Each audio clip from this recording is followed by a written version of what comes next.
আশ্চর্য কথা, সাইয়েদনা আব্দুল্লাহ ইবনে ওমর দ্বারা এক ও মুসল্লিরা, আমার আপনার গায়ে যে চাদরটা, এটা আপনার ক্ষমতার ভাগ মেরেছে না। একটা চাদর তো আপনার ধুয়ে দিয়েছিল, শুকাই নেই, এদিকে খুতবা দিকে দিকে হচ্ছে, আমি আমার চাদরটা আমার আব্বাকে দিয়ে দিয়েছি। একটু জোরে বলবেন না সুবহানাল্লাহ। এই ছিল একটা বাস্তব। ভাইরা আমার একটু ভালো করে শোনেন, আল্লাহ নবী সাল্লাল্লাহু আলাইহি সাল্লামের নবুয়ত আর রিসালাতকে বন্ধ করার জন্য ষড়যন্ত্র হয়েছে। কাফেররা আল্লাহর তাওহীদের পরিবর্তে কুফরি রাজ্য কায়েম করেছিল।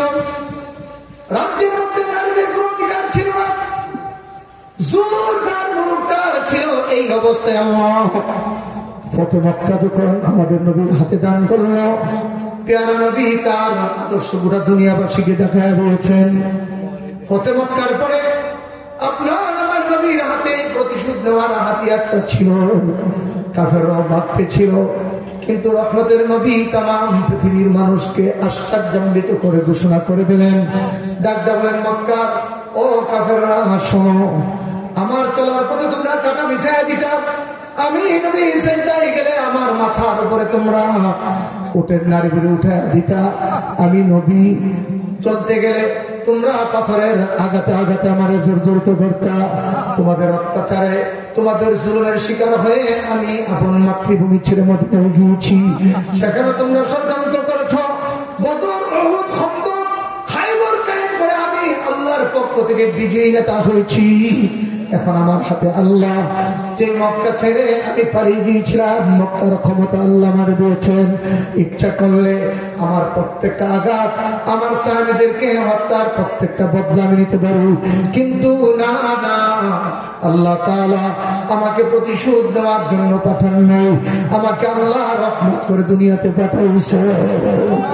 আমি নবী ঘোষণা করলাম, আমার রাজ্যে সিদ্দিক আকবর যেমন নিরাপদ, সাইয়েদনা উমর যেমন নিরাপদ, আমার সাহাবীরা যেমন নিরাপদ, আমি নবী ঘোষণা করলাম বেঈমান মুশরিকদের জন্য আমি তাদেরকে নিরাপত্তা দিয়ে দিলাম।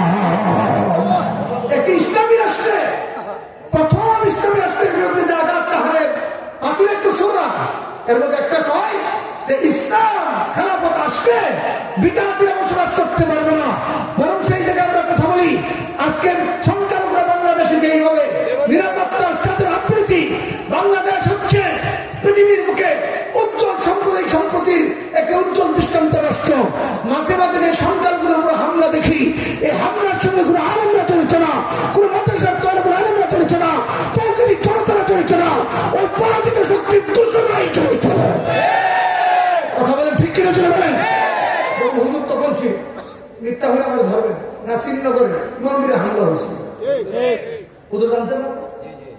এই মন্দিরে হামলা হওয়ার পরে সর্বপ্রথম সংখ্যালঘুদের সহমত মেটানোর জন্য যারা গিয়েছে তারা ব্রহ্মমন্দিরের উলামায়ে কেরাম, এর বিরুদ্ধে মামলা হল, আলেমদেরকে আসামি করা হল। আমি 2021 সালে যখন জেলে, তখন যখন নাসিরনগরের কয়েকজন আলেম, কয়েকজন জনপ্রতিনিধি তারা জেলখানার ভিতরে কান্দে, জিজ্ঞাসা করলাম তোদের মামলা কি? বললো মুক্তি বাংলার মিথ্যা মামলা সাজায়, হাঙ্গার মিথ্যা মামলা সাজায় আমাদেরকে জেলে দিছে। আমি বললাম কোনো টেনশন নাই, মুক্তি বাংলার বিরুদ্ধে আপনাদেরকে মিথ্যা মামলা সাথে আসামি করছে, তো যদি এহসাস ধরে রাখতে পারেন ইব্রাহিম নবীর সঙ্গে জান্নাতে যাবে। সুবহানাল্লাহ, কিছু বলবেন না? কালের বিবর্তনে তখনকার, কিন্তু কালের বিবর্তনে আল্লাহ তাআলা ছাড় দেন, ছেড়ে দেন না। বিজয়ের এই সময় এই দেশবাসী পর্যন্ত সূর্যের মতো দিনের বেলা যেমন সূর্য স্পষ্ট, এরকম স্পষ্ট অনুধাবন করছেন যে এই হামলা মামলাগুলা আল্লাহ মাওলাপুরি কিংবা কোন আলেম কিংবা কোন তলাবা কিংবা কোন তৌহিদ জনতা এর সঙ্গে জড়িত না, এর সঙ্গে জড়িত হলো রাজনীতির দুষ্ট চরিত্রের লোকেরা। কথা বলেন ঠিক কিনা? বলেন। বিদায় হজের এই ঘটনা আমি সংখ্যালঘু ভাইদেরকে বলবো, আপনারা যদি ইসলামের সৌন্দর্যের পক্ষে আসেন, আগামী দিনে নিরাপত্তা আপনাদের আরো বেড়ে যাবে। কথা বলেন ঠিক কিনা? বলেন। যারা জুজুর বই দেখাচ্ছে, আসলে এরা জানে আল্লাহর খেলাফত জমিনে কায়েম হলে বড় বড় মদের বোতল খাওয়া যায় না। আল্লাহর খেলাফত কায়েম হলে রাষ্ট্রে দুর্নীতি করা যায় না, রাষ্ট্রের টাকা বিদেশ পাচার করে বেগাম পাচার করা যায় না। আল্লাহ খেলাফত কায়েম হলে রাষ্ট্রপতিকে প্রত্যেকটা নাগরিকের জবাবদিহিতার আওতায় আসতে হয়। যেমন বেদায় আমার নিহায় সুন্দর একটা ঘটনা লিখছে, বলবো? আর ভাই কথা বলেন না কেন? নবীর পরে খলিফার দায়িত্ব